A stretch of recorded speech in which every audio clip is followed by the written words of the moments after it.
షాద్నగర్, రామేశ్వరం, మోతిగణపూర్ దగ్గర ఉన్నటువంటి dream city ventures surrounding ఏరియాలో డెవలప్మెంట్స్ గురించి మనం మాట్లాడుకోవడం జరుగుతుంది. ఈ రోజు టాపిక్ వచ్చేసి బెంగళూరు హైవే. కాశ్మీర్ నుండి కన్యాకుమారి వరకు విస్తరించి ఉన్న ఈ రోడ్డు సుమారు 4112 కిలోమీటర్ల విస్తీర్ణంలో ఉంది. అయితే దీన్ని 4 లైన్ల రోడ్డుగా ఉంది. దీని నుంచి మన హైదరాబాద్ నుంచి బెంగళూరుకు వెళ్ళేటటువంటి కిలోమీటర్స్ వచ్చి 575 కిలోమీటర్లుగా ఉంది. ఇది సరౌండింగ్ ఏరియాస్లో ఉన్నటువంటి సుమారు 13 రాష్ట్రాలు, అంటే 2 కేంద్రపాలిత ప్రాంతాలు, మిగతా రాష్ట్రాల మీదుగా ఈ రోడ్డు అనేది విస్తరించింది. భారతదేశంలోనే అత్యంత పొడవైనటువంటి రోడ్డు ఏదైనా ఉందంటే NH-44 బెంగళూరు హైవే.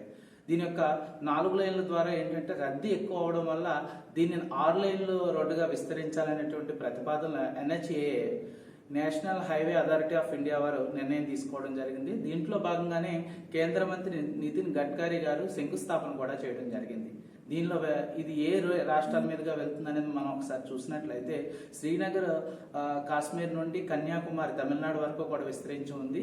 ఇది జమ్మూ కాశ్మీర్, హిమాచల్ ప్రదేశ్, పంజాబ్, హర్యానా, మధ్యప్రదేశ్, ఉత్తరప్రదేశ్, రాజస్థాన్, మహారాష్ట్ర, తెలంగాణ, తమిళనాడు, ఆంధ్రప్రదేశ్ ఇన్ని రాష్ట్రాల మీదుగా ఈ రోడ్డు వెళ్లడం ద్వారా నిత్యం రద్దీగా ఉంటుంది. దీనివల్ల ఏంటంటే అనునిత్యం కూడా రవాణా వ్యవస్థ అనేది డే అండ్ నైట్ ఎప్పుడు కూడా హెవీ ట్రాఫిక్తో ఉండేటటువంటి రోడ్డు ఏదైనా ఉందంటే అది నేషనల్ హైవే 44 బెంగళూరు హైవే మాత్రమే. ఇలాంటి అద్భుతమైనటువంటి ఫెసిలిటీస్ ఉన్నటువంటి బెంగళూరు హైవే కేవలం మన వెంచర్కి 4.5 కిలోమీటర్ డిస్టెన్స్లో మాత్రమే ఉంటుంది. అంటే మన ఈ 6 లైన్లు అవడం వల్ల కూడా ఇంకా డెవలప్మెంట్ అయ్యి మరింతగా అభివృద్ధి చెందడానికి అవకాశం ఉంటుంది. ఇంత దగ్గరలో ఉన్నటువంటి మన డ్రీమ్ సిటీ వెంచర్ని ఒకసారి మనం కనుక సందర్శించినట్లయితే అక్కడ ఉన్నటువంటి డెవలప్మెంట్స్ కూడా మనం చూసిన వాళ్ళు అవుతాము. తద్వారా మనం ఫ్లాట్ తీసుకున్నట్లయితే కనుక మోర్ దెన్ ఇన్కమ్ అనేది రేట్ చేసుకోవడానికి అవకాశం ఉంటుంది.